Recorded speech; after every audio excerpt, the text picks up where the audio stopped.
तो ये जा रही हैं अपने वो क्या बोलते हैं, क्या बोलते हैं, चढ़ाव चढ़ाने के लिए, चढ़वाने के लिए।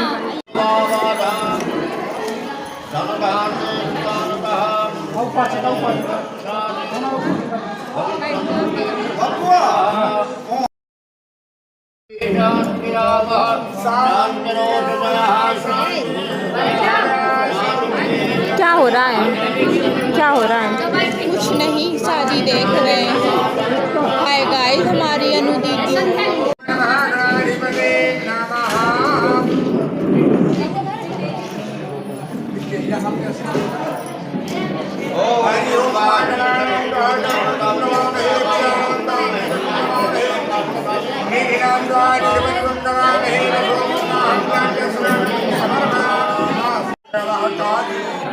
ओवर भी नहीं लग रहा है ना, एकदम केकी सा या कुछ भी। मेकअप इसमें अच्छा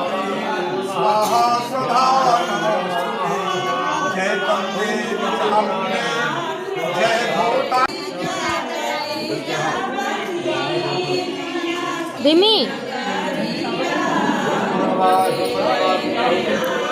गेटअप चेंज हो गया है इनका।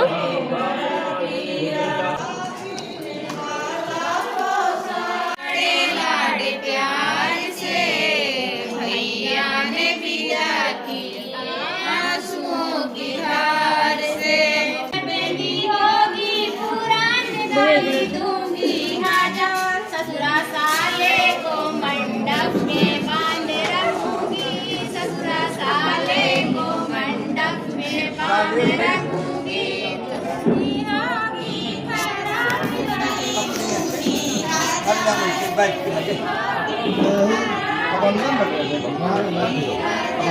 वहीं से लगा रहा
मुझे ज्ञात है कि जो पीछे आवाज़ें आ रही थी वो बहुत ज़्यादा शोर शराबे से भरी थी, लेकिन वो आवाज़ रिकॉर्ड करने का मेरा मोटिव था कि मैं आपको ये अपने जो लोकगीत होते हैं, शादी ब्याह में गाए जाने वाले गाने होते हैं, वो सुनाना चाहती थी। और स्पेशली हर जगह के लिए गाने होते हैं, सिंदूर भरने के लिए अलग गाना होगा, चढ़ाव के लिए अलग होगा, तो ये सारे गाने होते हैं और रियल में सुनो तो काफ़ी अच्छे भी लगते हैं, बट किसी किसी गाने में गाली का भी यूज़ किया जाता है। तो मैं बता दूं, ये जो चढ़ाव की रस्म होती है ना, इसमें दुल्हन के लिए ससुराल की तरफ से जो भी जेवर, कपड़े, मेकअप का सामान, जितना भी सामान आता है उसको सौंप दिया जाता है, उसका संकल्प छुटवाया जाता है, उसके बाद ही दुल्हन को दिया जाता है। पंडित जी बोलते हैं कि संकल्प छुटवाने से पहले सामान नहीं दिया जा सकता है, क्योंकि उसको देने का कुछ मतलब ही नहीं है, वो सारी चीज़ें व्यर्थ होती हैं, इसलिए हर एक चीज़ देने से पहले संकल्प छुटवाया जाता है। और इधर मेरी कॉफ़ी भी आ चुकी है और यहाँ पे चल रहा है कन्या पूजन। तो मैं बता दूं कि दुल्हन की जो छोटी बहन होती है, सबसे पहले वही सिंदूर भरती है, उसके बाद दूल्हे राजा सिंदूर भरते हैं, जो कि रस्म सुबह होती है। और ये रात के मैं नेंगचार आपको दिखा रही हूँ। तो ये है सोनम, और एक तरीके सबसे पहले सोनम के टीका लगाएंगी, पैर छुएंगी और फिर उसके बाद सोनम भरेगी सिंदूर। और ये जो ब्लैक स्वेटर में दिख रहे हैं आपको, जो गहने को समेटते हुए, वो है सोनम के पापा, जो कि मेरे मामा लगते हैं। और ये सारी रस्में चलती रहती हैं, रात भर रस्में होती हैं। और इसी के साथ मुझे एक चीज अपने नाना की कही हुई याद आ गई। पहले हम लोग जब बैठा करते थे तो नाना बताते थे, या कहा है रात भे नहीं वरमाला भा नहीं, कि लोग भागे लागत है अपने घरे।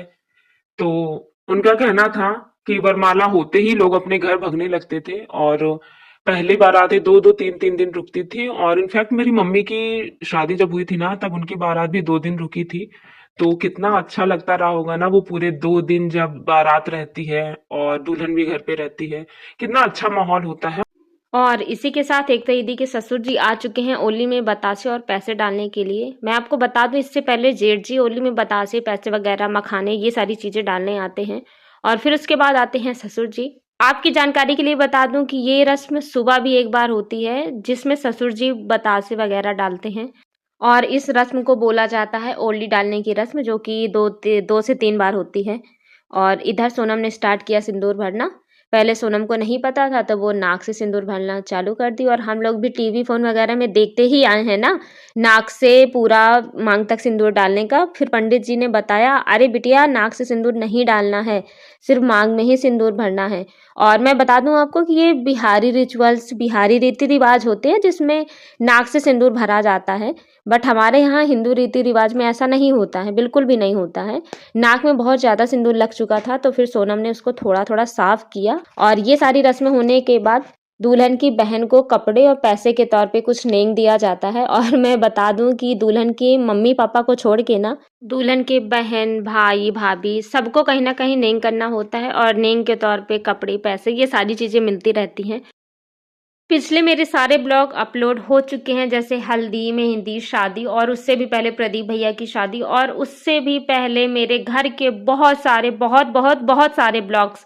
तो आप लोग उनको देख लीजिएगा और अगर आपको वीडियो पसंद आता है ना तो लाइक ज़रूर कीजिएगा और सब्सक्राइब कीजिएगा। बस मुझे 2 ही चीज़ चाहिए और अगर आपके पास टाइम हो तो शेयर भी कीजिएगा।